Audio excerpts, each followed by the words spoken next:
this is Bindu. You're watching Suman TV. Coronary heart disease causes, risk factors and diagnosis. Let's get into this.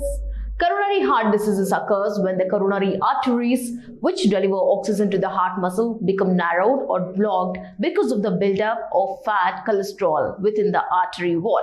If the buildup is only mild, symptoms may include a feeling of pressure or tightness in the chest at times of increased activity or stress, or shortness of breath or fatigue with physical exertion. When the blood supply to the heart muscle is severely reduced, chest pain, heart attack, or heart rhythm disturbances may occur. Let's see the causes and risk factors. The heart is a muscle that pumps blood to all the parts of the body. When the heart chambers contract, blood is pumped out of the heart through the aorta, main artery from the heart, carrying oxygen and nutrients to the rest of the body. The heart itself also needs oxygen to function. It's the job of the coronary arteries to deliver oxygen-filled blood to the heart muscle. Coronary heart disease is also known as atherosclerotic heart disease, ischemic heart disease, and coronary artery disease. It is the result of narrowing or blockage of coronary arteries by plaque formed by fat or cholesterol on the artery walls, or blockage of coronary arteries by plaque formed by the fat or cholesterol on the artery walls. There are many risk factors related to coronary heart disease. Some of these risk factors can be controlled through lifestyle changes or medications, while others cannot.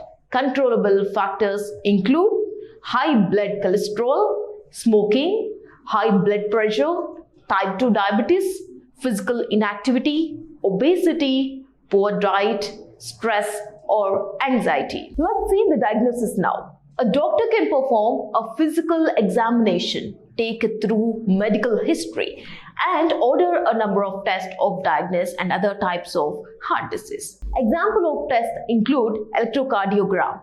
This records the electrical activity and rhythm of the heart. Holter monitor. This is a portable device that a person wears under their clothes for 2 to 3 days and more. It records all the electrical activity of the heart, including the heartbeat. Echocardiogram. This is an ultrasound scan that monitors the pumping heart. It uses sound waves to provide a video image. Stress test.